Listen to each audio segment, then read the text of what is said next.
This is the Russian Dynamite, Masha Slamovich. Becca here. This is not America's Sweetheart, Davian. And It's Billy Starks. And the super fly guy, Trayvon Jordan. This is the fly side flyer, Jalen Brandon. Hardcore Princess, Jules Malone. Hi there, this is the Bubblegum Princess, Alexia Nicole. This is the Brazilian Wonder Woman, Christy Jane. This is the baddest black belt, Chennai Kai. This is Kid Bandit. The smash hit Joel Bateman. This is Robin Renegade. Cody Hawk. Brutal Bob Evans. And you are listening to Wrestling with Entertainment, one of my favorite podcasts in the whole wide world.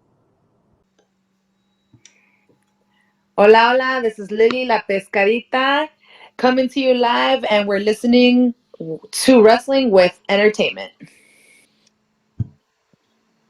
Hello, hello, hello, and welcome to the show with Wrestling with Entertainment, the only audio experience on the web today, the trusted choice for interviewing all your favorite wrestlers every Tuesday and Wednesday on YouTube and Castbox, sponsored by Rogue Energy and Player One Coffee. I'm of course your host, James J, and it is a great day for wrestling, because we are wrestling with Lili, La Pescadita, Ruiz. Woohoo! How are you, Lili? Awesome. Oh my gosh. Thank you so much, James, for having me. I'm excited. I'm pumped to be here. And I'm happy to talk to you. I'm so excited to get the invite to be on your podcast. Absolutely. And where can we see the little fist swim next? Well, this week I have, I'm out of Chicago, for those who don't know.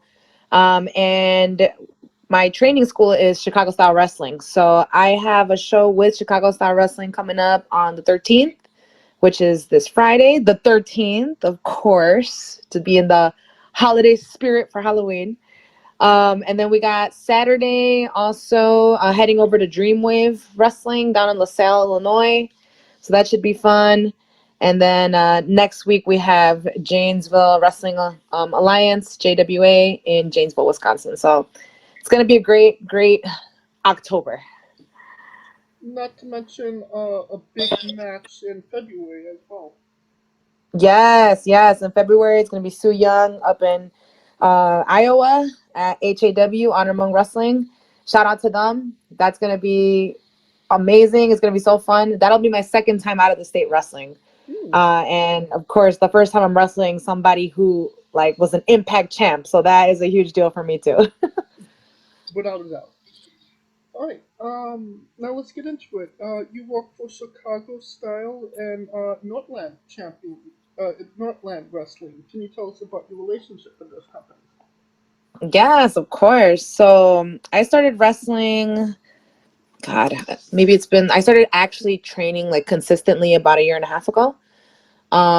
My boyfriend, Vic Iniestra, has been training for over 8 years now. And I've always been somebody who went to go watch him. I was like, okay, this is nice. This is cool. But I never envisioned myself wrestling until one day I saw another woman wrestling and she was doing her thing. And I was like, okay, hang on one sec. If she could do that, let me see what I got. Then at that point, Vic was training at Chicago Style Wrestling. So I talked to him one day and I said, hey, you know what? I want to go to Chicago Style Wrestling. I want to see what I can do. I want to challenge myself. And that's how I got integrated into the school. I started going there consistently, like I said, about 1.5 years now. And from there, I got an opportunity to go to Northland, which is out here in Woodstock. And then, of course, I've been able to participate in the Chicago Style Wrestling shows. I made the main card once, but, of course, it's always a grind to try to make it onto the main card there because the competition is just top-notch. So I'm just really excited to just keep working, keep training, and keep learning so that way I can be consistently on the main card, which is a huge goal.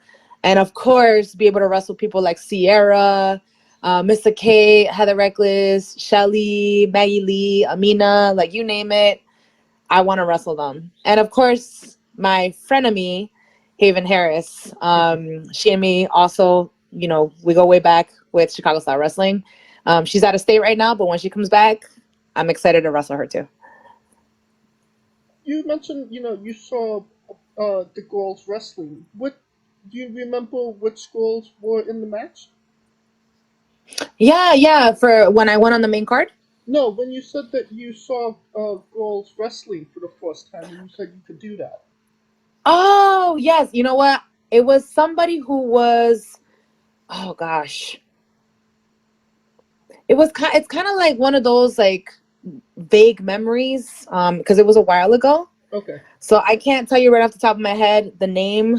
I don't remember, sadly. But yeah, it was somebody who was out here in the northwest suburbs. Okay. Which is like kind of like in the Woodstock area, like in this area over here. Well, now you did indeed compete against Hedo Reckless, uh, Amir Belmont, and Charlie Pierce, originally Charlie Cruel, in a fatal four-way, where you won the Northland Women's Championship. Can you tell us about the match itself to start with? Because the Hedo Reckless, Charlie Cruel, not exactly they're very heavy hitters in the independent wrestling world. Oh my gosh, the match itself was definitely challenging. I feel like it was one of those things that I really, worked to be ready for. I feel like one of the things that I try to do is, do things outside of wrestling, which is go lift some weights. I also do powerlifting, which means that I squat, bench, and deadlift. Like my goal is to do a really heavy weight when I do those 3 exercises. And so doing weight training and then just trying to get my cardio up, I was just doing as much as I can to get ready for that match because I knew it was just going to be a battle. I've wrestled Amina before in a scramble match at Chicago Style Wrestling. That was actually the first time I went on the main card. And so I had a little taste of what she could do, but not fully. But on Saturday, when we had that match, same thing with Heather Reckless. I had a tiny taste of what she could do. But on Saturday, yeah, it kind of got my butt whooped a little bit. just a little bit. We had moments where, for example, these girls, Heather and Charlie, and of course Alice, who is Charlie's manager, put me in a trash can, and they basically beat me up while I was in a trash can and then rolled me under the ring. And so things like that I was not prepared for, of course, because that, I'm like, we're going to wrestle, but in wrestling, there's always people who try to one-up you, right? Going that route, which is fine, whatever. But now I know better, so next time I'm definitely going to be prepared for anything that might happen there. But yeah, it was a battle. It was a dogfight. It was definitely a dogfight. Being in there with Amina, too, was a dogfight. We went in there cordial. We were nice. When we can work together, we work together. There was a moment in the match where we both eliminated, or not eliminated, but we knocked out Heather out of the ring. We knocked out Charlie out of the ring. And then we were just looking at each other like, okay, let's go, girl. Let's see what you got. This is a competition at the end, right? We're not working as a team. This is a competition. So we went at it. And in the end, I'm happy to say that I was victorious, despite the odds and despite the circumstances.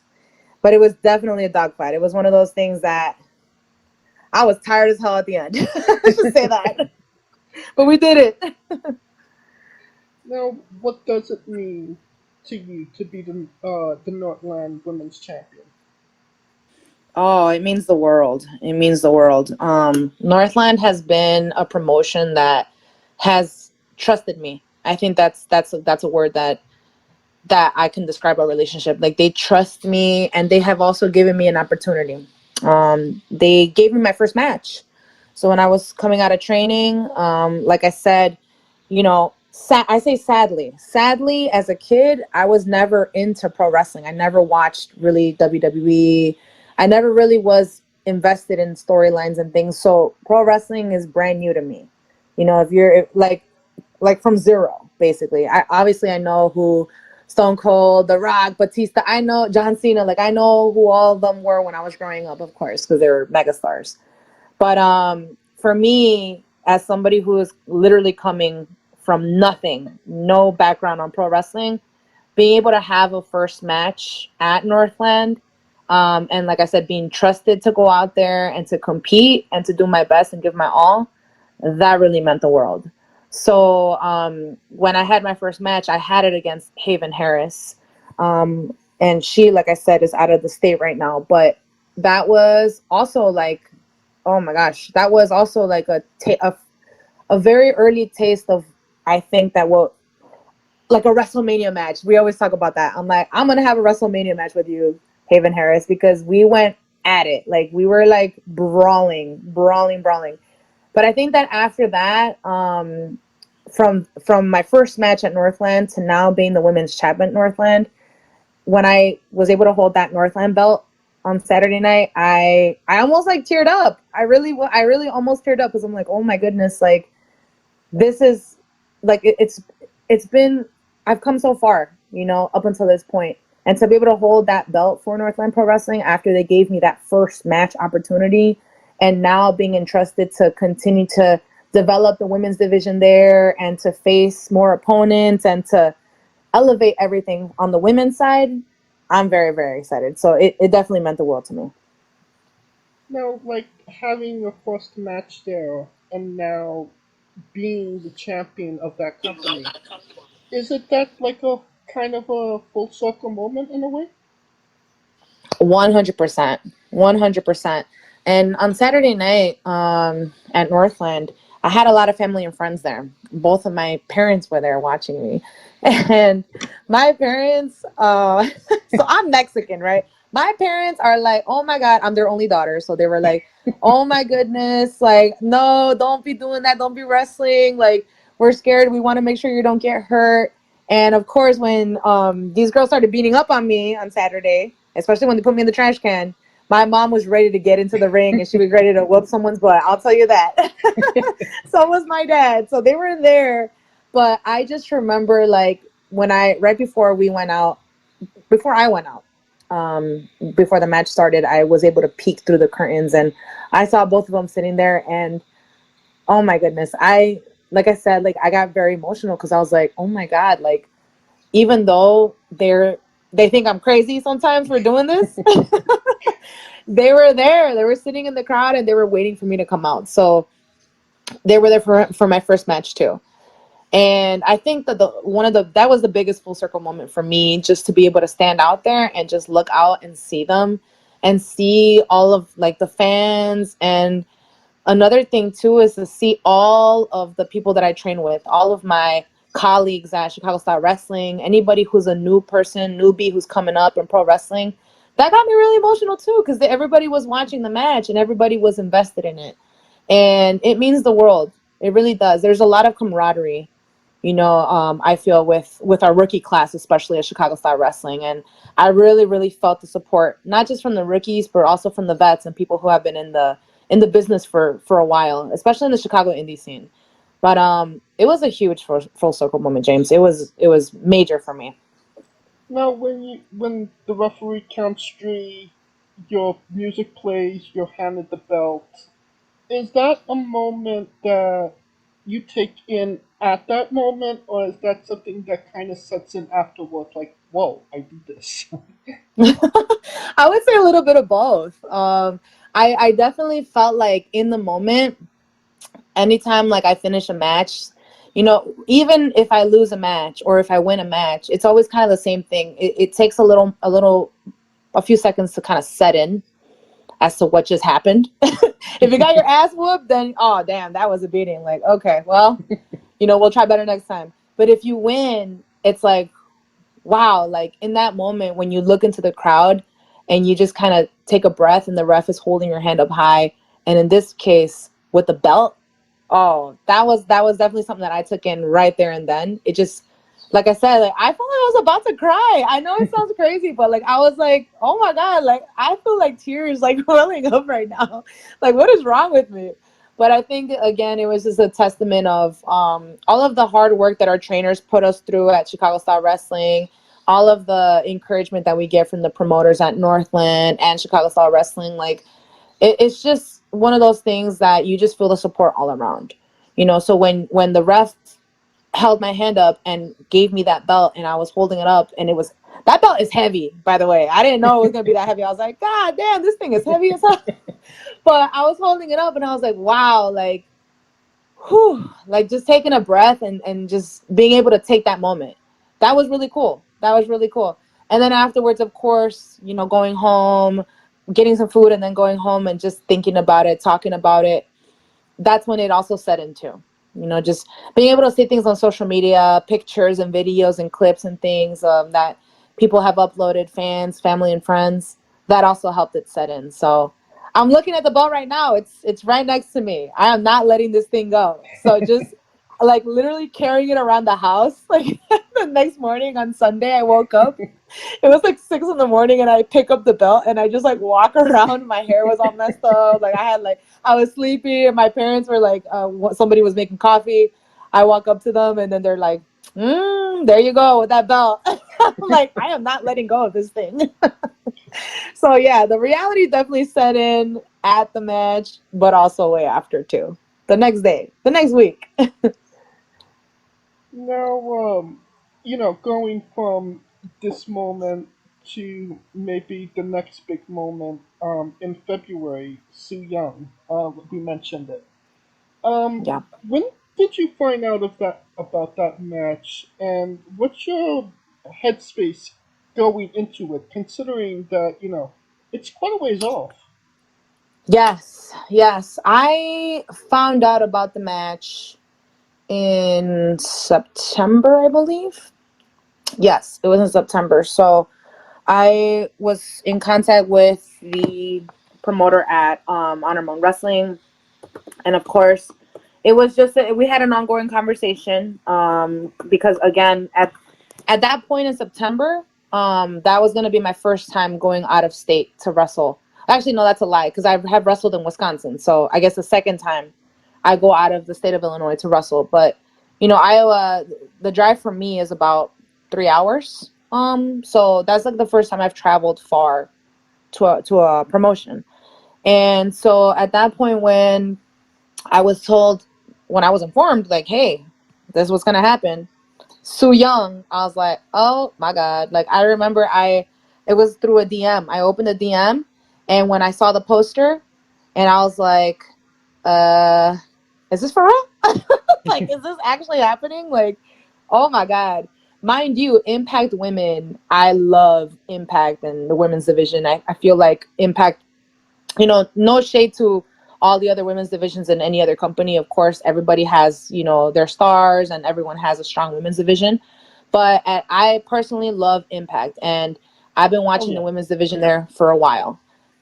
So just being the fact that it's Su Young, a former Impact champ, like that to me is scary. It's definitely intimidating.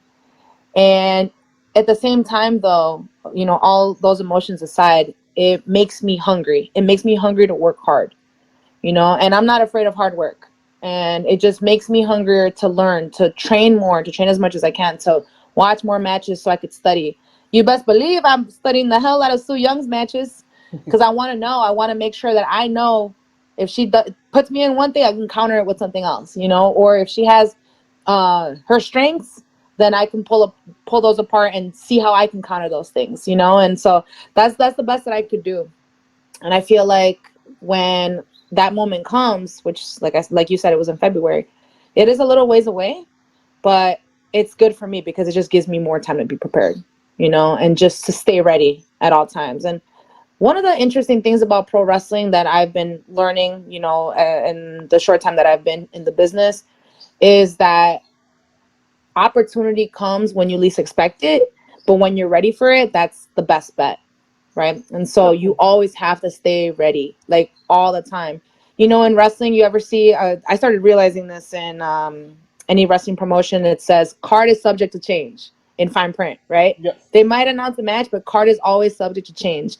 And what that means is that maybe these people are supposed to wrestle, but then maybe you're there, you happen to be at that promotion, and some other people are supposed to wrestle, and then one person can't go, and now you're against that person, and you're like, oh my gosh, And so you have to stay ready because you don't know who that person might be. In this case, it prepares me for Su Yung because I'm staying ready. You know, I want to stay ready. This is somebody who's like a freaking legend. So like I just got to make sure that I'm in top-notch shape. Definitely for this. All right. Now, can you tell us the advantages and disadvantages of wrestling your significant other?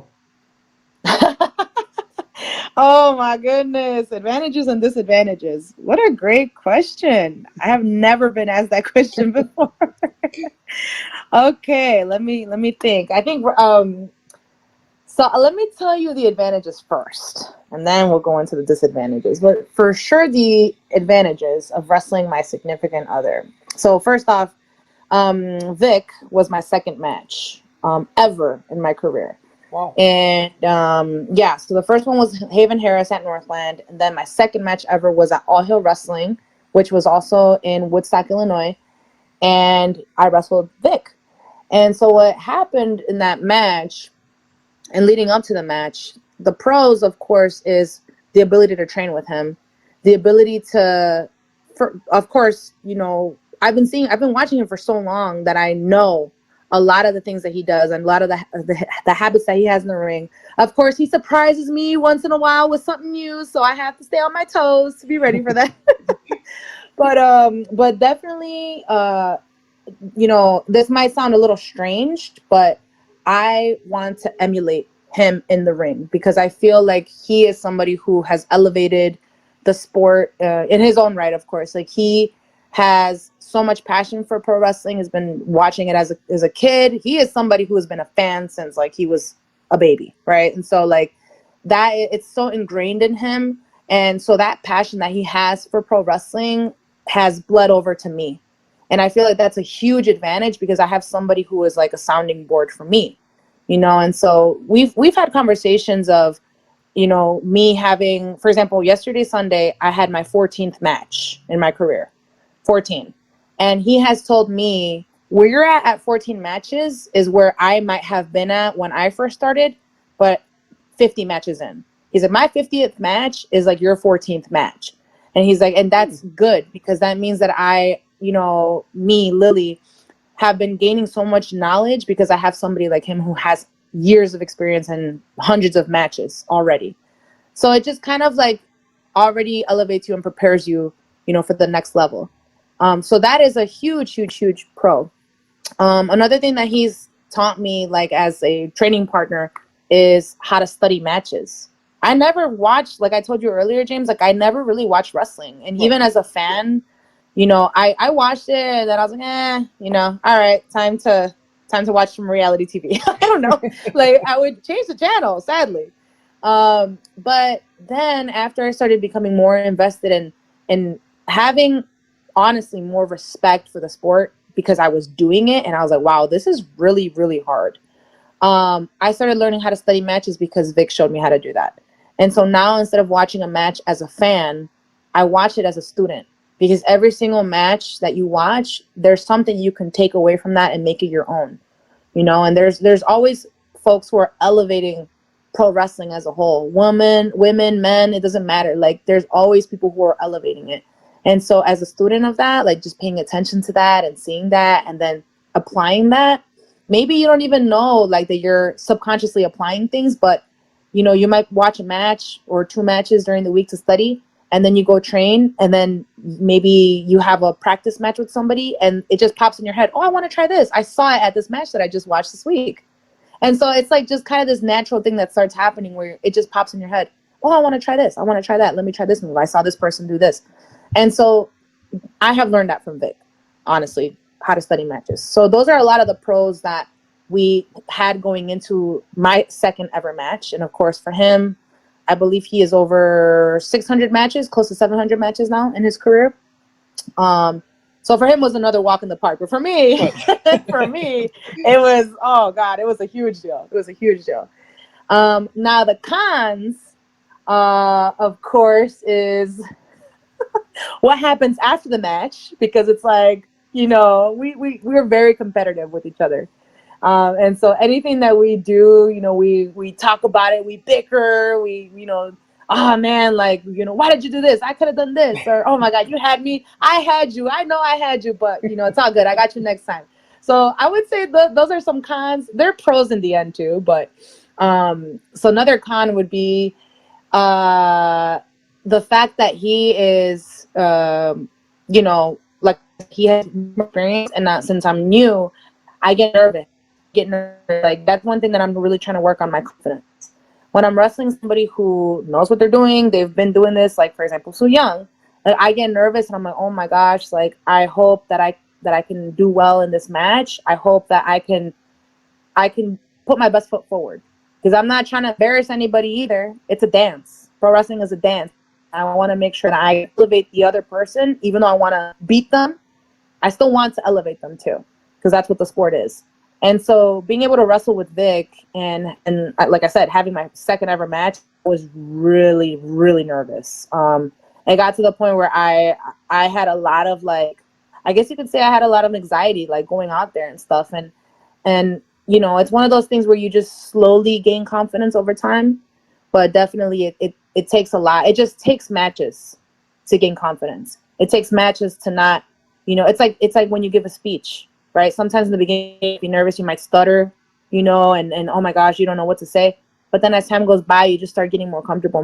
But you have to do it in order to get more comfortable. So the con for that was my confidence level, of course. But, I always switch everything to a pro and say I had to go through that in order to build more confidence over time. So that would it's definitely a very, very unique experience to get to wrestle your significant other, for sure. I think you forgot to mention one of the pros is getting to punch him in the face. Yes, I gave him a knuckle sandwich. You know what he told me? Yeah. He said, hey, go make me a sandwich. Oh. Let's go home. Go make me a sandwich. And I was like, okay. He was about to powerbomb me. When I got up to the top, when he was right before he was about to powerbomb me, I was able to give him a few sandwiches, but knuckle sandwiches, of course. So yes, I did get to punch him in the head a little bit, with love. But yes, we were going at it, and I did not expect anything less, especially from him. Like, the one thing I will say real quick is, I'll give you another pro/con. Wrestling a significant other, I won't say a pro, is that for me and Vic, I always want him to treat me like an athlete. I don't want you to treat me like a woman or treat me like your girlfriend or no. If we're going to go into this fight, treat me like an athlete and let's go at it, And so I appreciate that he does that for me, because, especially with men and women in the sport, like sometimes there could be a little unbalance there with, people thinking that you can't do certain things, or I don't know, weird vibes. But with Vic, he doesn't treat me like that. He treats me like an athlete, and I appreciate that, so that's another huge pro. And that's why I'm able to punch him in the head, because it's okay. He sees me like an athlete. I will punch you when you're not looking. It's okay. I'll get my licks in. Now, can you tell us about your match against Paloma Star and the outcome of that match, where you had two little girls actually coming up to you for pictures? Oh my gosh, yes. So that was a match that we had at Galley, and I was at the Taco Fest, my favorite festival ever in Chicago, because afterwards we can eat as many tacos as we want. Oh, yeah.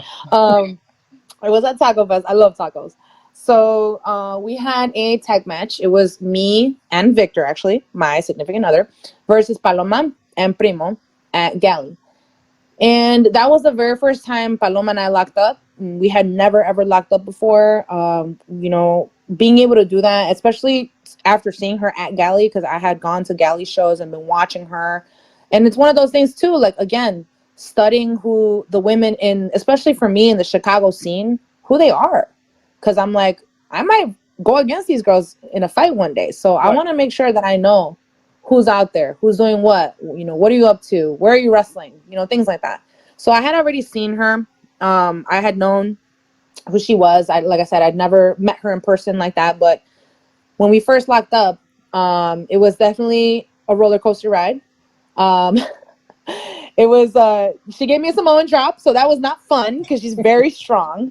But we were going at it, and there was many people in the crowd, you know, watching that and chanting and participating.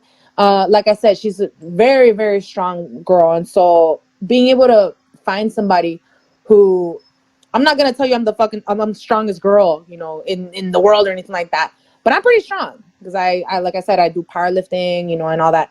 But being able to find somebody to match my strength and to go toe to toe with me in that aspect, and then on top of that, she has a lot of experience with wrestling, so she one ups me and all in that aspect as well.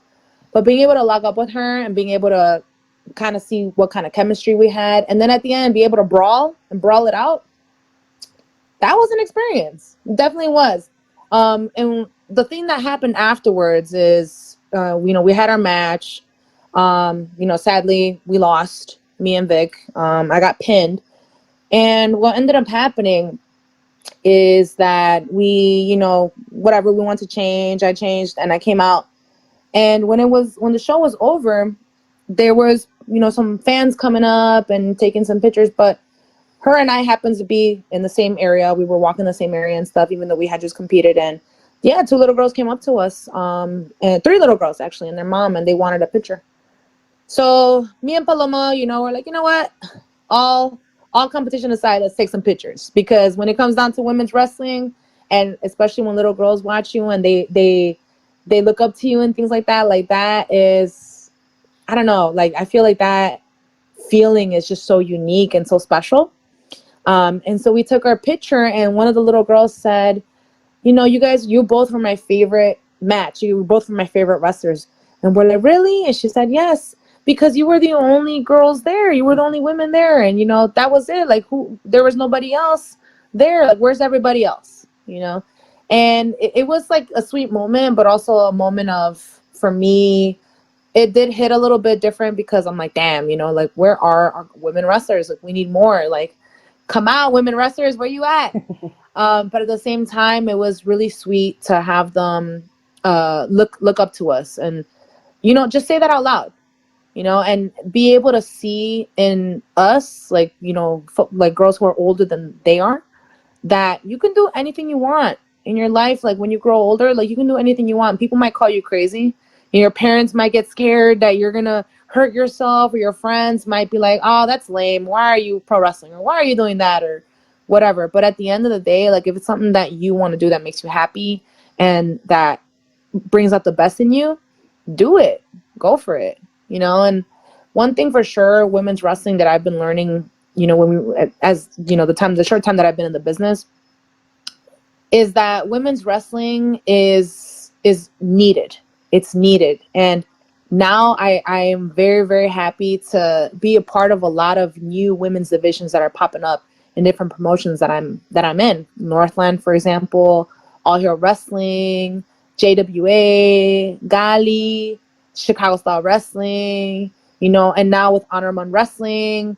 Like there's so many promotions who are elevating, you know, women's wrestling in the area here in Chicago.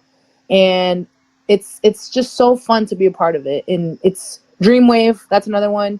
MAW, like there's so many in the Midwest, you know, that I know, and of course across the country. But it was definitely a very special moment, you know, to be able to kind of see these little girls and just feel like, oh my gosh, like they were watching us and they were paying very close attention to what we were doing, and they look up to us. That's cool. Like that's cool to be an example to them. Hey, you can do it too. And don't worry, you know, if someone talks smack, it's okay. You go out there, you put in the work, and if you have a passion for it, you know, put your best foot forward. So it was a very special moment for sure. Now, you know, we've been talking about, you know, big moments for you, you know, obviously, you know, inspiring little girls, a big match against Sue Young in February, winning the Northland Women's Championship. Can you tell us about arguably the biggest, and that is getting followed by John Cena on Twitter? That was a shock. Let me tell you that. That was a shock. So that happened. When did that happen? Over the weekend, I think. Not this weekend, like, or early last week. On Saturday, I believe. Yeah, I was on Twitter. You know, I have social media through Facebook, Instagram, Twitter, and TikTok. So I was on Facebook, and or one of our Chicago style wrestling folks put up on Facebook like, "Oh my God, John Cena just followed Chicago style wrestling." And people were commenting like, "Oh, that's huge! Like, what the heck? Like, John Cena's following Chicago style wrestling. What is that? Like, cool! Like, that's really unique, right? That's really cool. Like, wow, what an honor. Whatever. I had seen that post, and I was like, oh, that's cool. You know, I liked it. I gave it a heart, whatever. And I was doing something else on Saturday morning. Yeah, it was on a Saturday morning. And whatever. I was going through my day. I get on Twitter. I opened up Twitter, and I'm new on Twitter, so I started learning how to use Twitter and how to interact. One thing for sure, and that my boyfriend told me too, is that wrestling is big on Twitter. There's so many people who are on Twitter. The wrestling community is huge on Twitter. And so I'm like, all right, let's try this Twitter thing out, and let's see who we can connect with. You know, let's see who we can get to know and who we can talk to. And it's fun for me. I really enjoy the interaction on Twitter, the interactions on Twitter. So I get on Twitter and I look, and I had some notifications. And of course, I was scrolling down, and then all of a sudden I just see John Cena started following you. And the name John Cena had like a little check mark, and then it had his picture, and I was like, wait a minute, huh? John Cena? Nah, like this can't be true. I clicked the name. I'm like, this is probably like a fan account, you know, like how some people make like fan accounts of like their favorite wrestlers. Right. So I click it, and it's John Cena, and I'm just like, okay, wait a minute. Like I was like making sure, like just going like scrolling through, and I was like, okay, this is really John Cena. So I tweeted at him, and I said, hey, John Cena, like, oh my God, John Cena just followed me, and I tagged him in my tweet, and I said, John Cena, like, if this is really you, you know, give me some advice for a newbie pro wrestler. Like, what words do you have for me and any people who are just starting off? I'm still waiting for a response. You know, I'm hoping, like, I think I'm gonna tweet him again. Maybe he hasn't seen the notification. but I tweeted him, and you know, in my head, in my own reality, this is what I think happened. I think that John Cena saw my profile somehow in the millions of profiles on Twitter. He started following me because he liked what he saw, right, with my matches and with the content. And then through me, he saw Chicago Style Wrestling, and that's how he started following Chicago Style Wrestling. That's what I think happened. I don't think it's the other way around, where he followed Chicago Style Wrestling and then me. I think it was me first and then Chicago Style Wrestling. That's the little lie I like to tell myself. just to elevate myself a little bit more, just a little bit. But yeah, that actually happens. John Cena follows me. We're friends on Twitter now, so. There you go. Making connections, baby. That's what pro wrestling is all about. Networking, making connections. Again, you just never know. You never know who's out there, who's watching you. And for a split second, John Cena saw me. And that's cool. I can say that now. I'm going to put that on my resume. Like, John Cena follows me on Twitter. This is a big deal. It is a big deal. I think it's time for Lili's Bizarre Adventure. You're a pro wrestler that goes up and down the roads, and weird, crazy, and bizarre things are bound to happen. Can you tell us a road story that fits that description? Oh my goodness. Okay, I can tell you a road story. It just happened. I don't know. Well, I guess you could call it bizarre. So I train at Chicago Style Wrestling, which is about an hour from my house, right? I live in the northwest suburbs. And Chicago Style Wrestling is in Franklin Park, Illinois. Usually we carpool when we go out there. And so when we got picked up, it was a few of us who were going in the car. It was myself, Vic, and then our good friend, Moondog. And so all three of us, it was Greg, Moondog, Murray. So all three of us were going, and Greg was driving. And, you know, we were just talking, chatting, hanging out. We take the highway, which is I-90, to get to Franklin Park. So it was around maybe like traffic. It was traffic hours, like around 4 p.m. or something. We were going in his Kia Soul. He has like a little Kia Soul, black one. So we were heading that way, and all of a sudden, Vic and Mooney were in the front. Mooney was driving, and Vic was in the front with him, and I was in the back. Just chilling, having the time of my life. All of a sudden, I hear a sound, like a like that. I was like, "What was that?" And I just kind of turned around. I'm like, okay, well, I don't know what that was. Whatever, let's keep going. We kept going. I think we were going like 60, 65 on the highway. And all of a sudden, maybe about 30 seconds later, we just hear a loud like noise. Like, think of like metal like hitting the ground, like boom, boom, boom, boom, boom, boom, boom, just clanging on the ground. And all of a sudden, I look at Greg, and he is he grabbed the wheel, and he was like, oh my god.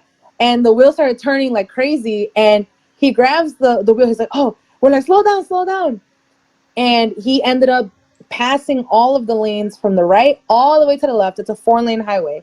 He made it all the way to the shoulder, which thank God it was a wide shoulder, and he was able to stop. And it smelled like burned rubber, and like it just smelled really weird. We get out, and he had a flat tire in kind of like where I'm sitting, and that back right-hand tire, it was completely flat and completely burned. So the noise that I had heard is somehow, I don't know, something slashed the tire, and it was just this like prolonged like, and I was just like, oh, that's nothing. That wasn't anything. We're fine. Well, it turns out basically his whole entire tire was gone. Oh, wow. Yes, so we ended up switching the tire. We got the jack out, we switched the tire. It was, like I said, heavy traffic, whatever. Thankfully, a tow truck came behind us, flashed the lights, and helped us get back onto the highway. We were taking our exit to get to Chicago Style Wrestling, and when we saw there was another car who had also popped the same exact tire that we had popped on our car, he had popped on his car. And my boyfriend just sticks his head out the window. He's like, are you good? Because that just happened to us too. And then the guy just flashed the thumbs up, and then we just kept driving. But we were like, what are the odds of somebody else like blowing their tire literally like freaking like 5 minutes after we blew ours? Who knows? Point is, wrestling. We made it to wrestling. Oh my God. And just over and over, we're just like, wrestling. This is what it takes, baby. So we got there. We got there safe and sound, thank God. All right. Definitely a bizarre adventure, to say the least. That was pretty bizarre. Now, you mentioned it. You are a power lifter. I always feel like there's a difference between, just working out and lifting weights. There's something maybe a little bit more personal when it comes to lifting weights. So what do you personally get out of lifting heavy things? Oh my goodness. Powerlifting has literally changed my life. I've always been an athlete, all my life. And, I played soccer. Like, soccer is my first love. Soccer is my passion. But before soccer, or during soccer while I was playing, like, I never went to the gym. I never really was invested in any of that stuff. I just played soccer 7 days a week, sometimes twice a day, so I was in tip-top soccer shape. Well, it always, an interesting thing that happens, I think everybody goes through this, but you just kind of grow out of things. You still love that thing that you do. You have a passion for that thing that you do. But one day, maybe a thought goes into your head and you're just like, you know what? I want to try something else. And I want to try this now. And so one thing that, again, this is something that me and Vic got into, which is really cool about our relationship, because there's a lot of similarities that we have with our athletic backgrounds that we just kind of vibe on that level, with the athletics, and it just adds a different dimension to our relationship. But one thing that we both got into was the gym. It was the same exact story as pro wrestling for me getting into the gym, because when me and Victor started dating, I was, like I said, soccer, and that's it. But Vic, he went to the gym. He lifted weights. He was in the gym, and There'd be days when he would be like, I'd be like, can we hang out? I want to hang out with you. We can go out to eat. He's like, nope, I got the gym. Sorry, I'm going to go to the gym. Sorry. And I'm like, what? Like, I'm your girlfriend. Like, come on, what's going on here? The gym is more important than me. You know, that thought process.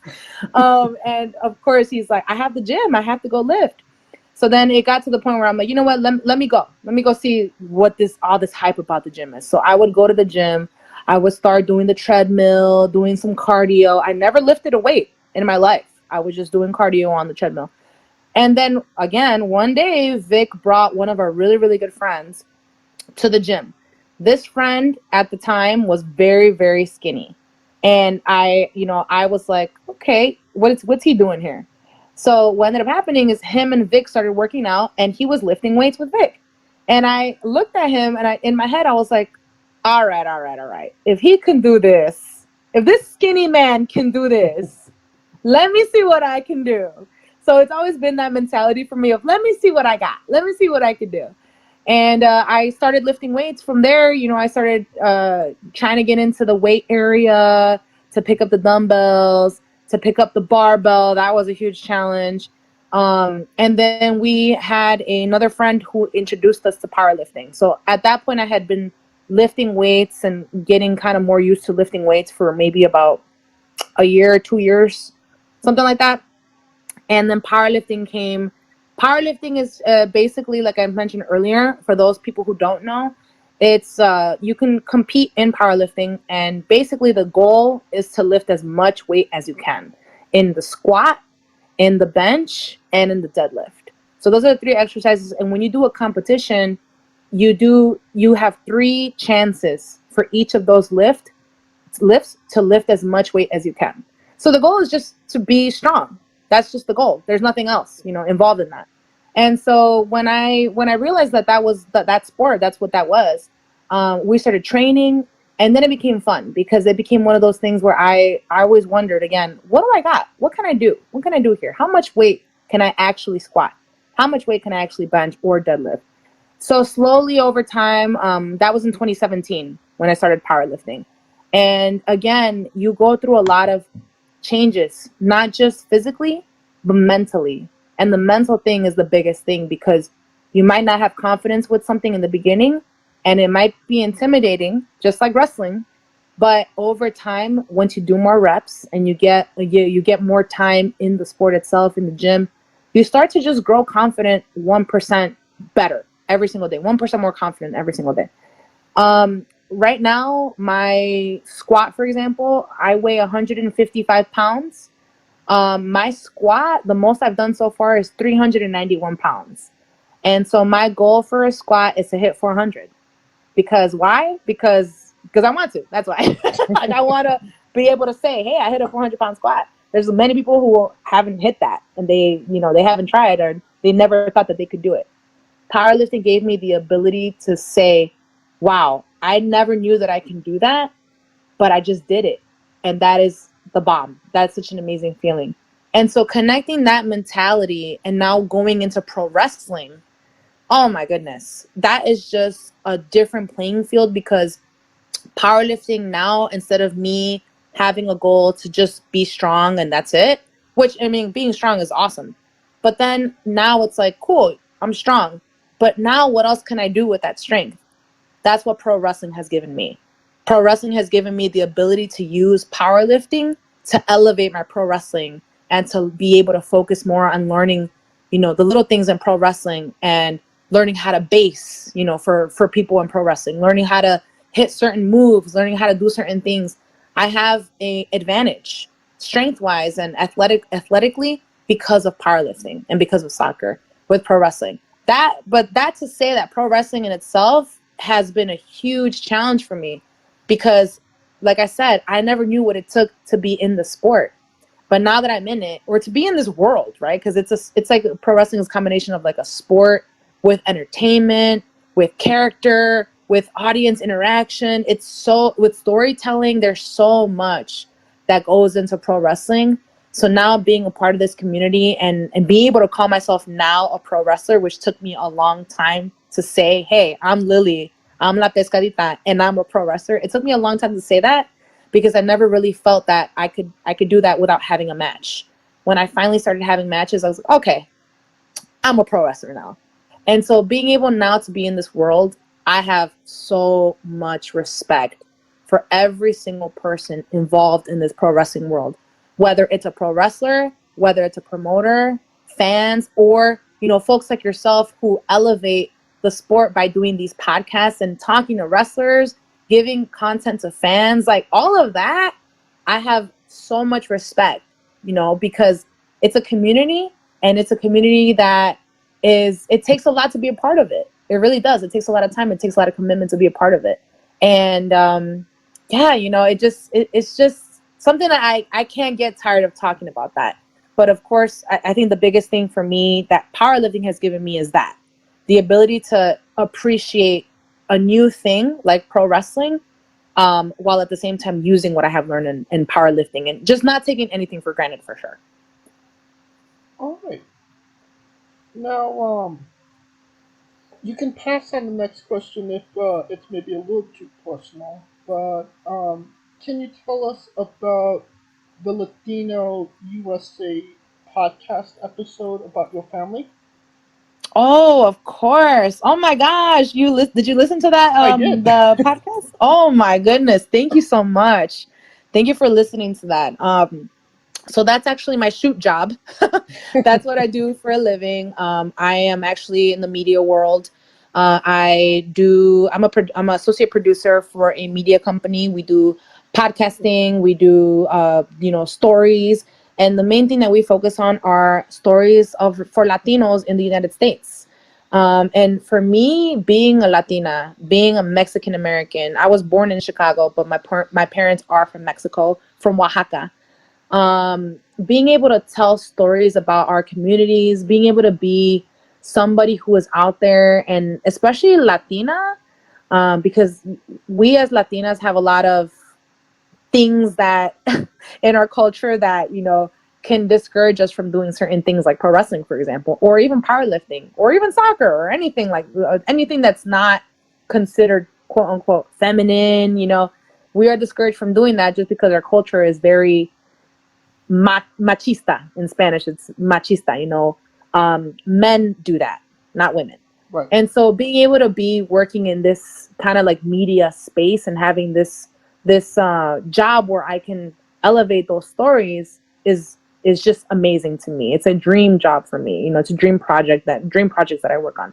So that specific Latino USA episode was one that I lived through. You know, for those folks who haven't listened to it, it's, you know, just the short summary is in 2020 when COVID was happening. I was living in New York City because that's where my company is based out of. I was only there for a few months. Once COVID hit, of course, we all know New York City became the epicenter. Mm-hmm. I moved back to Chicago. And I'm, like I said, I'm an only child, so I live with my parents. And so I came back home and wanting to get away from COVID and all that coronavirus scare and all that stuff. And in the end, COVID ended up finding us. You know, we all know, like, it spread throughout the world. And sadly, my family was affected by it. My aunt and uncle both got COVID, and they both ended up being hospitalized, and they both passed away 11 days apart from each other. And so going through that experience was very, you know, eye-opening. It was very traumatic, for sure. In my family, we have never experienced a death like that. My grandparents, my dad's parents, at that point were they were both like 93, 92, and 94. So, like, people have been living for a long ass time in my family, okay? So, like, we have never, like, really experienced a death of close family members. So this was the first time that had happened.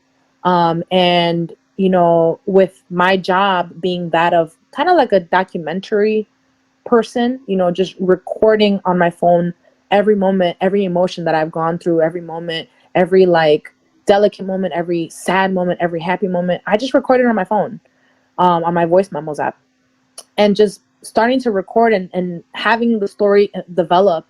And, you know, in the end, what happened is, like I said, they passed away.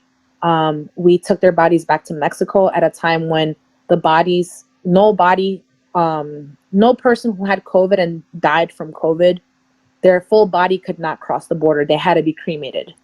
But we were able to get my aunt and my uncle's bodies across the border without being cremated, and it was a journey. It was a very, very long journey. But when we finally laid them to rest in Oaxaca, in our small town that all of my family's from down there, it was a very satisfying moment. And to be able to tell that story on Latino USA was also like just like a very personal, satisfying moment. And it was kind of like a moment of being able to grieve, for me, through doing that.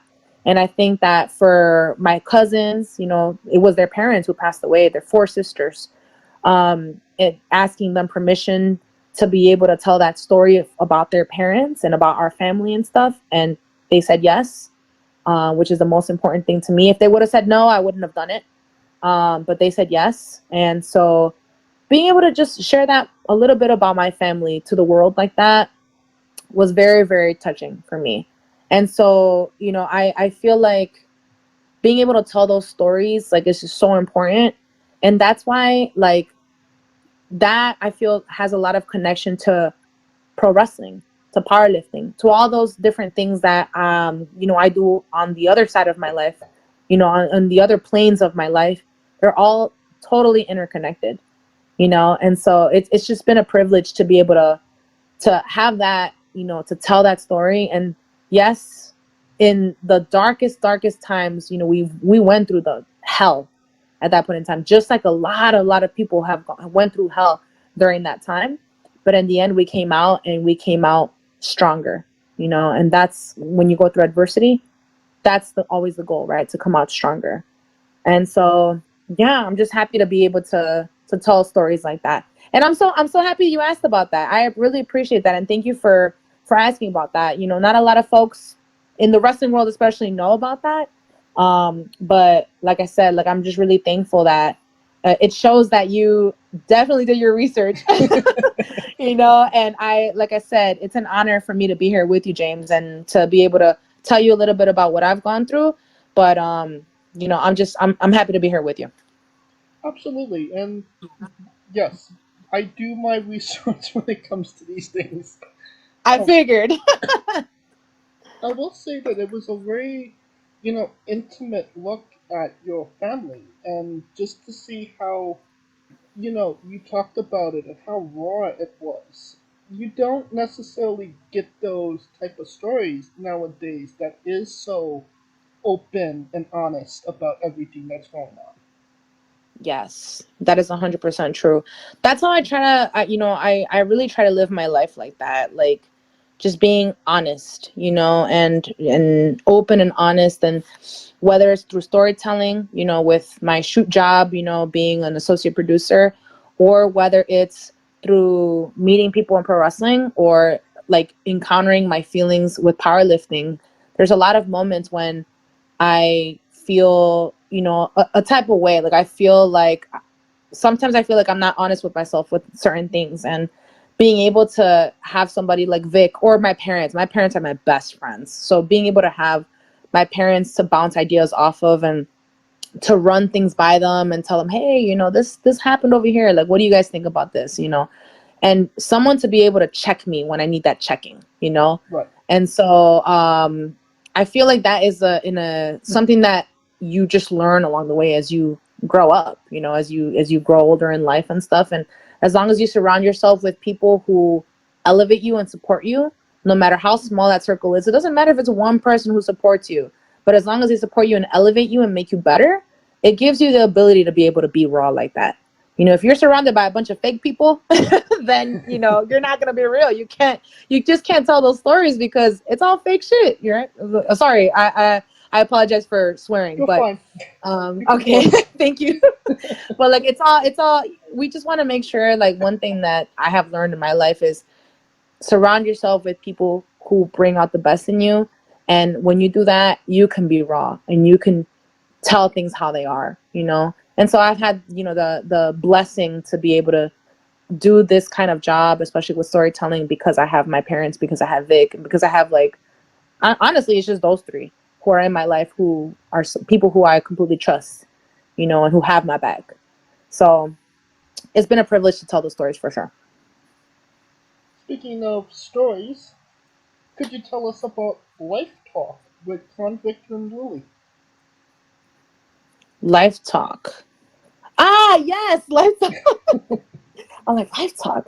Yes. Oh my goodness. Me and Vic, we started doing like little podcasting, you know, a little bit of checking in, talking, bouncing off ideas here and there. Like we started doing that. When was this? Was this 2020? This was like in 2020, you know, of course, when everybody was on lockdown and stuff. And there's always been really great conversations that me and Vic have had. You know, whether it's about marriage, that's a big one, because, you know, being Latina, oh my God, there's so much pressure to get married. Like people think, no, that's what you're supposed to do. Pop out a few kids and then call it a day. You're good to go, you know? So for us, me and Vic have been together for 12 years. So we're not married. We've been together for 12 years.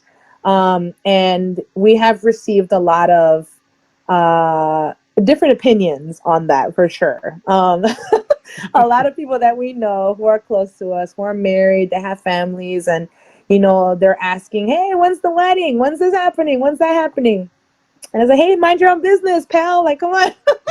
But one of the episodes that we talked about on Life Talks with Vic and Lili on YouTube is the marriage episode. And that episode actually got a lot of traction because we talked about different aspects of marriage. We talked about me and him being married, and, you know, other folks getting married and getting divorced, and like drama that happens there. And, you know, he has different perspectives than I do on a lot of different things, a lot of different topics. But Life Talks kind of grew out of that, where we just, you know, thought about a topic and we were like, all right, let's discuss it.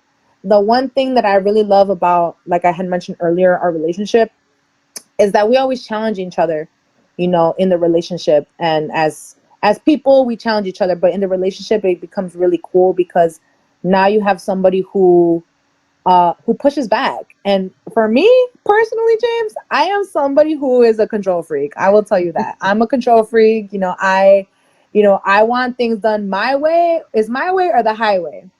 But when I met Vic is more, you know, reserved. I would say reserved, more kind of chill. Chill would be a good word to describe him. He's very chill. He's very, like, I'm going like a million miles an hour. This man is going like 20 miles an hour. Like that, I would say would describe like the kind of like vibes that we have. So to me, when we started going through the years of our relationship and got to know each other more, there's things where I'm like, I want this to be done like this. And I would get pushback, and he pushes back against a lot of things that I say. And it just challenges me, not in a rude way, but in a way where it's like, hey, well, what about this? Well, you know, you're not always right. What if it's like this? And so that to me in our relationship has been something really, really great. Really eye-opening for me because I've learned so much about myself. I've learned how to adjust. I've learned how to improvise. I learned how to think on the fly because, you know, we've cultivated this really cool relationship. Now with Life Talks is where we kind of put that on display. And like I said, the marriage episode is the one that got the most traction in the comment section on YouTube. We got a lot of folks coming in with different opinions on different things, which is, it was really fun to interact and, you know, to be able to chat with certain people. One thing that I really loved is one of our good friends who was watching that video. He has a big screen TV at his house, so he had us on his big screen, and he sent me a picture of, like, he sent us a picture of, look, I'm watching you guys like on the big screen. It's my primetime show. I want to see what you guys think about this, you know.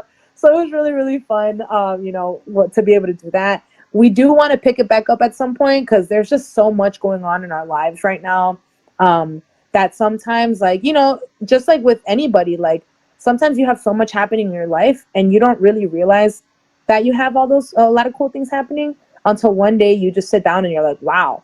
Like all of this stuff really has happened since last year at this date, you know, and now look at us a year later, like, look at all these things that have happened so far. So we definitely want to pick it up again, you know, and be able to kind of give insight and share kind of what we've been going through and stuff, especially now with pro wrestling. Pro wrestling, like I said, is like a new chapter in my life, but I feel like in our relationship, it's just definitely been like a brand new thing.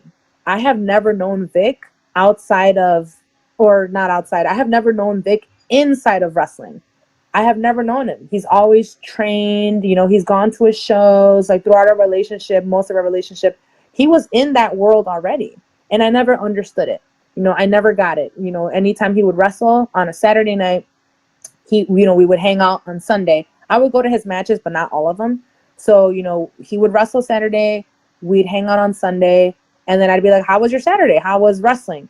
And he would tell me, but I didn't really know what he was talking about because I wasn't in that world, you know, and I was like, okay, you know, I was listening. That's great. Okay. All right.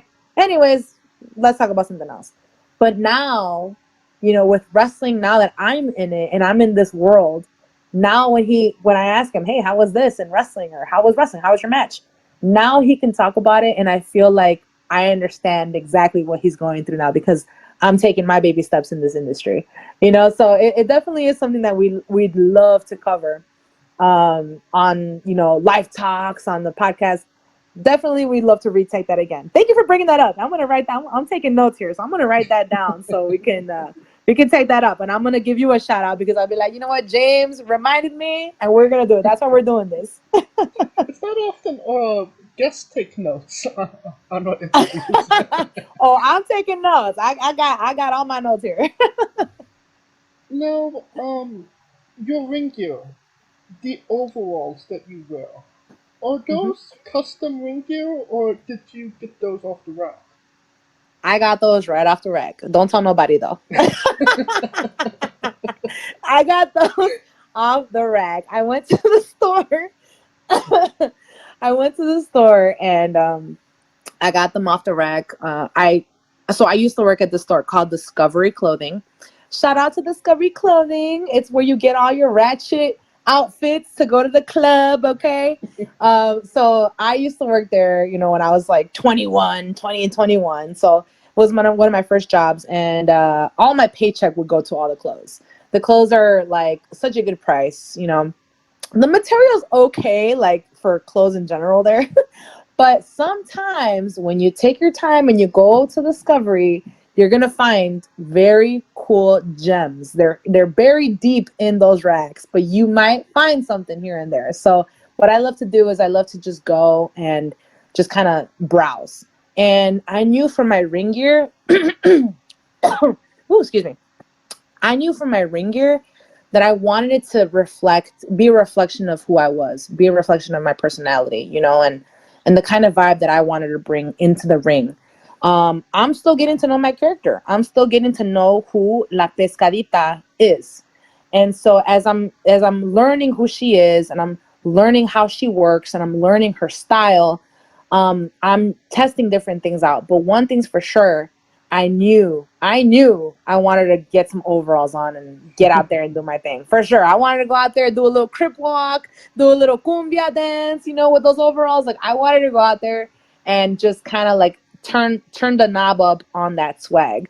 And so when I was at Discovery, you know, browsing through the rack, I found the pair of black overalls and I was like, oh my God, this is it. I want to wear this. And I found also like my top that I wear too. It's like kind of like a halter top, you know, it's sleeveless.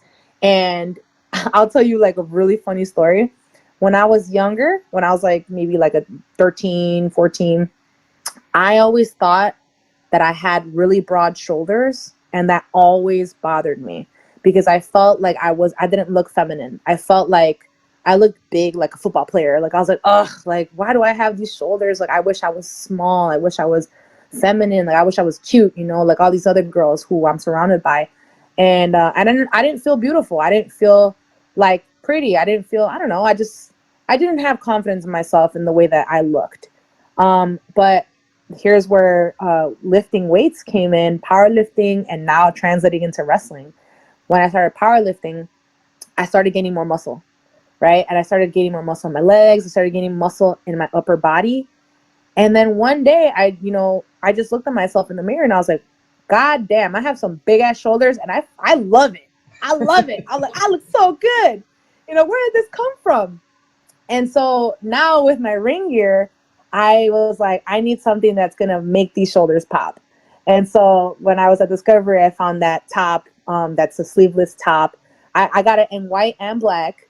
And so when I put it on, I was walking around at JWA in Janesville, Wisconsin. I was walking around and we actually had somebody up there, one of the wrestlers up there, who's Alex Kane. He is one of the champions. Yep, Alex Kane, the Alex Kane. He was up there, and I was walking around with my halter top on, with my gear. He looks at me and he's like, God damn, you got those broad ass shoulders. You look swole as hell. And I was like, really? He was like, yeah, you look swole. God damn, look at you walking around. And I was just like, oh my God. And I was so like, it just made me think, like, I remember when I used to hate these shoulders. I really remember when I used to hate it. And now it's like something that I truly love about myself. And I'm like, wow, how times have changed, And so definitely for my ring gear, I made sure that I wanted it to be something that is a reflection of me, is a reflection of the swag that I have. I've always been like a tom girl, like playing sports with the boys. Like, it's always been like that. So I knew that I wanted something to reflect that, and something like I said, to show off these damn shoulders, because they're big and I'm trying to get them bigger. So we're gonna go for it. We're gonna make sure that we're swole and we're in ring ready. I am actually I was inspired by Bianca Belair, making my own ring gear. I am making kind of like a set with it's like kind of like a top that has like a bandana pattern. Because I'm gangsta. And so like I am making my own ring gear. I'm figuring it out, but I've seen lots of YouTube videos that Bianca has done where she makes her gear and it looks amazing. So I'm like, you know what? Here's that mentality again. Let me try that. Let me see what I can do. Let me see what I got here. Let me see what I got in the sewing section. My mom is gonna help me too. She doesn't know yet, but she's gonna help me.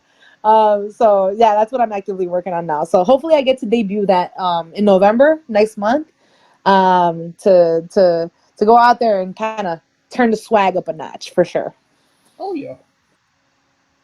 All right. It's time for the colossal question. Let's say they're making a movie about you. Every movie has a soundtrack. What would be the first 3 songs on your movie soundtrack? First 3 songs. Well, I could tell you for sure it's gonna be probably we're gonna put some Mexican music up in there. So so it'll definitely be either banda, probably cumbia probably. So we have in it's not just Mexico, it's just in Latin America in general, cumbia music, which is like when the way that you could tell it's cumbia, it has this little beat. It goes. That's cumbia. Anytime you hear like a beat like that, that is cumbia. So actually right now for my entrance music, when I go into the ring, I have cumbia. I have a cumbia song.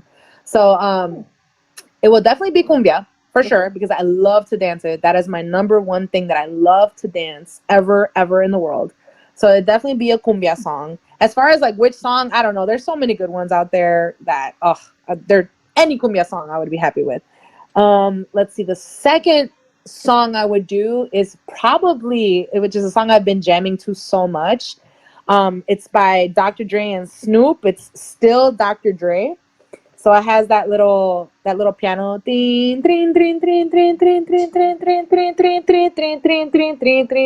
one. So, and it has a little beat like you can crip walk like a. So I actually just learned how to crip walk last week. Like I've been practicing. I've been on TikTok and YouTube trying to figure it out because I want to incorporate that in my entrance music. And so I know how to do like a version of a crip walk, but I wanted to definitely learn how to do what they call the sea walk, which is like another style of crip walking. And a lot of the Sea Walk, Crip Walk is done to that song that's called Still Dr. Dre by Dre. Snoop Dogg's in it. So that is definitely the second song I would come out to for sure. And then the third song, oh geez, this is gonna be kind of cheesy, but okay, I am a huge Beatle fan. I love the Beatles. I know it's like a whole another style of like like a lot of people don't know that, but I'm a huge Beatle fan. I'm like literally the biggest Beatle fan. Like any question about the Beatles, I probably know the answer to because I have like the anthology, the Beatles anthology, the 5-set DVD when that came out. I have like Beatle books. I have, oh my God, I have everything. And when I was younger, like when I was like 12, 13, that's when I discovered the Beatles because my dad had a Beatle book, kind of like a Beatle Bible. And so I was reading it, and then I started listening to oldies radio station. And what I would do is, this is technology back in the day, you know. Anytime I would hear a Beatles song on the radio, I already had a cassette tape ready to go, and I would press record, and I literally have maybe like 10 or 11 cassette tapes of Beatles music, side A and side B, Beatles music. That's it. Just stuff that I recorded from the radio, and I still have that. So you can't tell me I'm not a big Beatle fan because I actually took the time to do that. So I would definitely, the third song in my movie about my life and about my career, I would have a Beatles song because, oh my God, I love the Beatles. My favorite song, oh God, I don't even know what my favorite song is. There's just so many good ones. But my favorite Beatle is Paul McCartney, and I have not seen him in concert yet. I know he's like doing a tour in Brazil right now, and I just hope to one day freaking see him in concert. He's like 80 years old now, so I gotta hurry up to go see him. I gotta book it to go see him. But he is my favorite Beatle, and so anything John Lennon, Paul McCartney, I absolutely love. But all four of them have my heart. I love the Beatles. So the third one would be a Beatles song for sure. I was definitely not expecting Dr. Dre and the Beatles. I know, right? You got some Mexican ass shit. You got Dr. Dre, and then you got the Beatles. The three completely different things for sure. I dig it, definitely.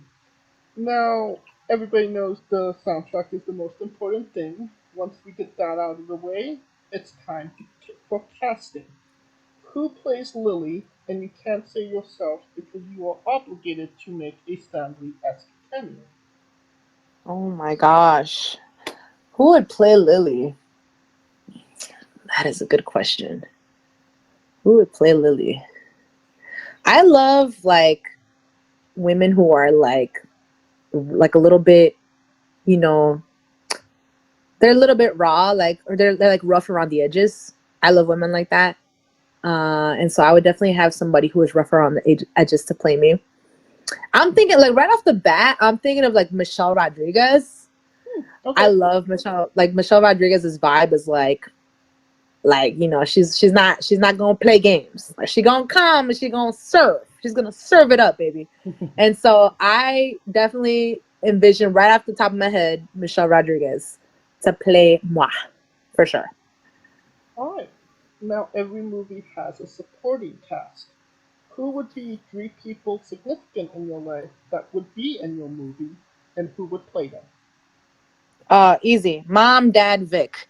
So let's see. Oh man, I got my choice for Vic. Let's see here.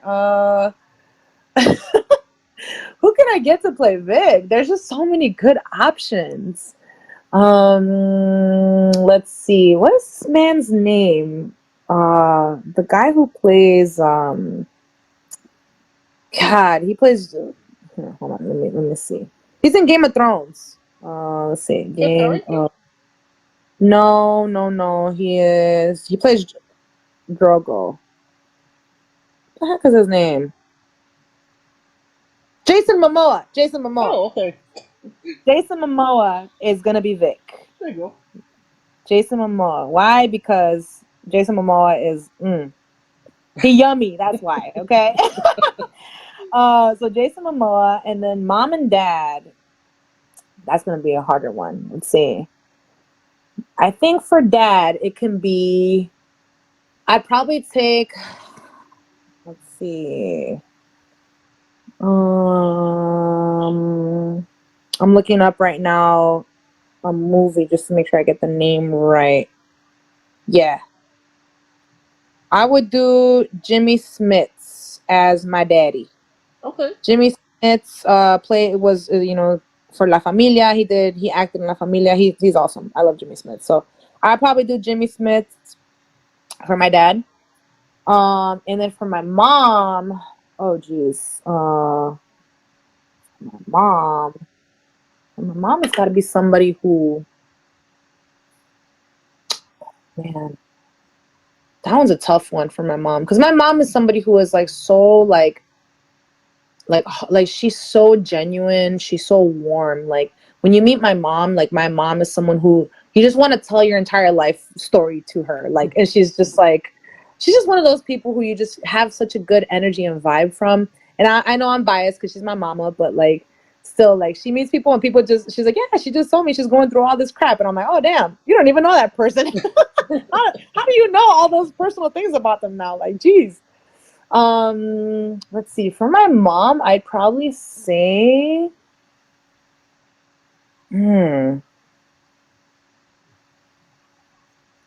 let's see. Let me look up this one person. Type it into your Google machine. Yeah, that's what I'm doing, but man, that's a hard one. I don't want to. You could leave it up to casting if you'd like. I probably will leave it up to casting, but then in the end, I'll probably be like, nah, I want this person. Oh my goodness. Yeah, let's leave it up to casting for now. Because like I said, like my dad's personality is just easier for me to envision in Jimmy Smith, because my dad, I feel like Jimmy Smith can really play him, because my dad is somebody who, like me, is very like, well, he's more than me, very direct, very like, this is how we're gonna do things, and it's gonna be like this and like this and like this because of this. And he's very stern, but he's really funny. My dad is like somebody who, for example, when I first started dating Vic, overprotective father. My dad's like, all right, who is this man? Does he work? Can he take care of you? Like, who is this guy? And so, Vic it's taken Vic time to warm up to my dad, because my dad is just somebody who is he can be intimidating for sure. But once you gain my dad's trust, like, you got it, you got it. And so my mom, on the other hand, though, like I said, like, is somebody who is more like just open and loving, and she gives you chances, and so I got to think hard about that one. But yeah, we'll leave it up to casting for now. And then if I think of somebody later on, I will definitely make sure to mention it. All right. And it does, as of now, it does sound like an incredible movie, and you can pre-order the tickets now. All right. On to a controversial subject. Pineapple on pizza. What's your stance? No, hell no. Nope. You're crazy if you order pineapple on pizza. Look, my first job was a pizza place, okay? We had a freaking Hawaiian pizza. We would do barbecue and the pineapple. No, that's a big no-no for me. So, nope. Okay, very anti-pineapple on pizza. I'm very passionate about that, okay? Alright, what's your spirit Pokemon? Ooh, spirit Pokemon. Oh my gosh. Look, don't get mad. I watched Digimon when I was little. Digimon is my thing. I love Digimon, okay? Don't judge me. Don't judge me. But okay, my spirit Pokemon, I would just go with like, I'd probably just say Pikachu, keep it basic. But for Digimon, on the other hand, there is actually a Digimon who, her name is Lilymon. Yes, it's Lilymon. So Lilymon is my spirit one for Digimon. I think out of everybody that we've interviewed, you're the only one that said that they were a Digimon fan over Pokemon. That doesn't surprise me for some reason. Oh my god. Vic also gives me so much slack for that. He's like, come on. He's like, Digimon, who wants Digimon? It's all about Pokemon. I'm like, nope, Digimon. Digimon's my thing. After school, I would come back from school. I would get like a piece of tortilla. I would put a hot dog in the tortilla and eat it like a Mexican hot dog. And I would sit down and I would watch Digimon. right after school at 3:30 p.m. on Channel 26, The U. That's where I would watch that. And I would wait for Liliman to come out because Liliman, like I said, Liliman is my girl. So Definitely Digimon is underappreciated. I will say that for sure. yes, the storylines were so good. Oh my god. We love the late great Tracy Smothers on the show. Do you know the acronym for THUG? THUG. Ooh, the acronym for Thug. Do I know the acronym for Thug? Yes. No, I don't. T is for terrible, H is for hell, U is for ugly, and G is for jail. Because a thug can't spell. Yes. We love the late great Tracy Smothers trying to keep the memory alive. I love that. Weirdest question you'll be asked on a wrestling interview? Hopefully. Would you ever consider wrestling a rock? Not Dwayne Johnson, not the country, an actual physical rock. It depends on how big the rock is. It's about Is the it size little of or a is it shoe, big? I would say. It's what? It's about the size of a shoe, I would say. Yeah, I would be interested in wrestling a rock. You know why? Hmm. Because when you can wrestle a rock and you can make that match a good ass match, then you're talented. You got something going for you. If you can wrestle a rock, you can wrestle anybody. Because if you can make that shit look good and you can make that believable, oh my God. You got it. You got that star power. So yes, I would definitely be interested in wrestling a rock. Well, just for context, there is this wrestler named Psycho Mike that wrestled an actual rock for over 15 minutes in what was called a Tungsten Man match. That's an Iron Man match that lasted for 2 weeks. What? Yes. Wow. Okay, I gotta look that up and I'm gonna watch it. I will send it to you. No spoilers. Okay, please. You know, it's gonna become part of my match studying for the week. How about that?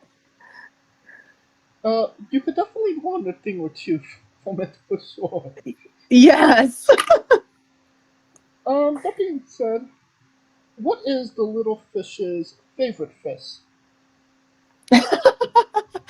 Oh man, probably okay, to eat? Yes. Salmon for sure. To eat. Yes, I love salmon. It's high protein. I need my protein in my body. Like I need to be ready to go for the week, for lifting, for wrestling. Protein's where it's at. So salmon for sure. But to look at is probably like, you know, like a rainbow fish. Because I think the rainbow fishes are gorgeous. So to look at like a rainbow fish with all the beautiful colors of the scales, definitely. So those two. Okay. On a more serious note, where do you see yourself in 5 years? Oh, what a great question. I see myself on the let's say on the professional side of like, you know, well no, I don't want to say professional side. So I see myself as somebody who has her own company in storytelling, producing stories, you know, talking to different people, you know, making movies. I one of the main goals that I have in my life is to, first off, I want to publish my book. I've been writing, you know, short stories about my life when I was a kid, you know, just like a funny little anecdotes and stuff. But I want to publish my book. That's the first thing. Second thing is I want to do a Netflix series specifically about my dad's migration story and my mom's migration story from Mexico to Chicago in the 70s, because I feel like that story is just so, it's such an incredible story and really interesting it's really crazy to hear. Let's just say that. And so I envision doing like a Netflix series and making it just really like retro, like really cool, really engaging, you know, like this is like the amazing series that are out now, just whether it's on Netflix or Hulu or whatever, wherever you get your shows. Like there's some really good shows out there. I envision having my own production company, you know, and just having it for me, and not depending on anybody to make my money, for example. Like, I want to be able to do my own projects and be my own boss. Now on the wrestling side, I feel like that integrates and connects a lot with wrestling and with what I do athletically, because with wrestling, I want to build my brand. I want to build my brand. I want to take out merch. I don't have merch right now, but I'm working on, getting some things out, like shirts or stickers or, pictures and keychains, whatever. And building that brand up and leaving a legacy. I think that's like the biggest thing, right? Like leaving a legacy for when I'm gone, years down the road, of course, not right now. Like when I'm gone, when I'm old, when I'm 120 years old, I want to be able to show people that if you set your mind to something, you can accomplish it. I feel like that is the biggest thing that I want to leave behind. That when you set your mind to it and when you really work for it, you can accomplish anything that you want in your life. Even though it might seem impossible, you can do it. And so being able to be my own boss and kind of do my own projects, develop it, and at the same time with wrestling, getting out there, meeting new people, meeting you, like meeting people who are out there, like making the community better is like a huge plus that I see myself doing for sure in 5 years. I want to travel the world. I want to buy my parents a house. I want to, I have a dream also of, so me and Vic want to get our house together and then having a nice house and then having my parents live across the street and one house to the right. So like that way we're neighbors, but we're not totally in front of each other. We have space, but at the same time, they're right across the street for any time that I need them, they will be there. And then, of course, being able to travel to Mexico. We have a house in Mexico too. And being able to go out there and meet people over there and connect with people from my hometown over there.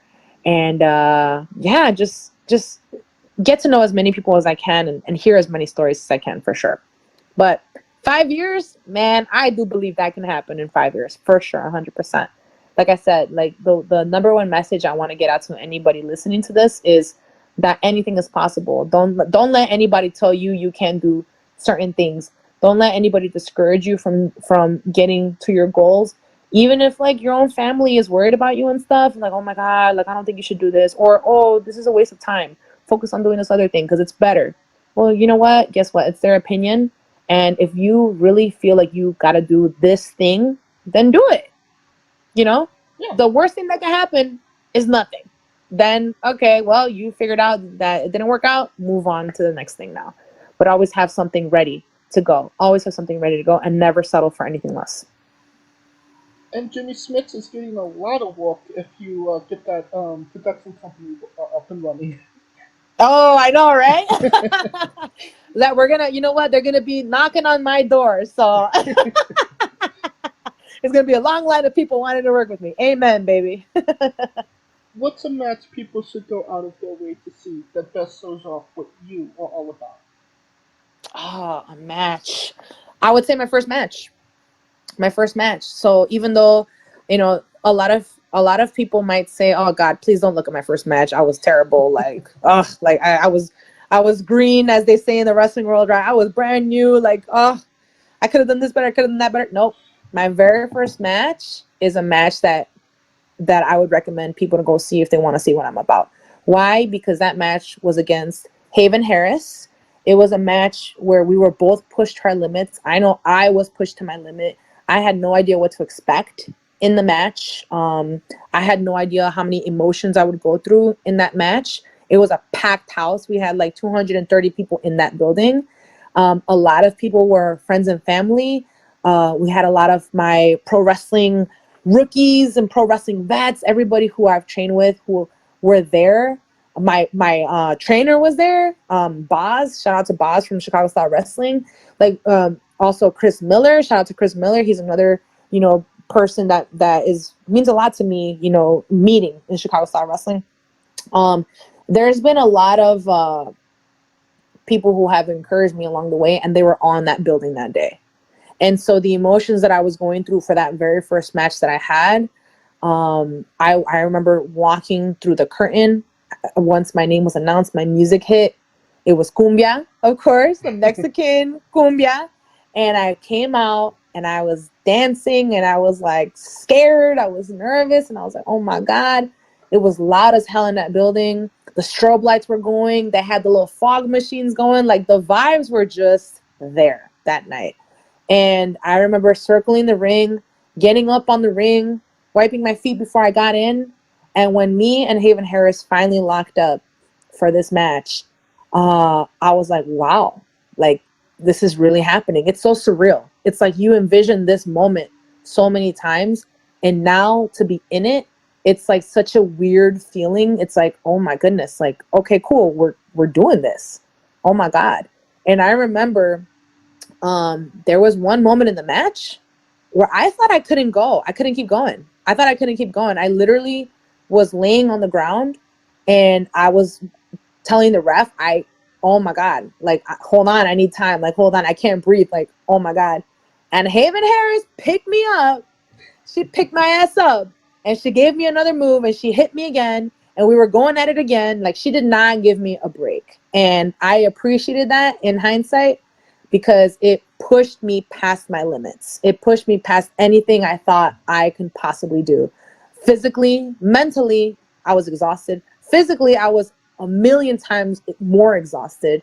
There was a moment when I had Haven Harris, she had me in a guillotine and she was gonna have me tap out.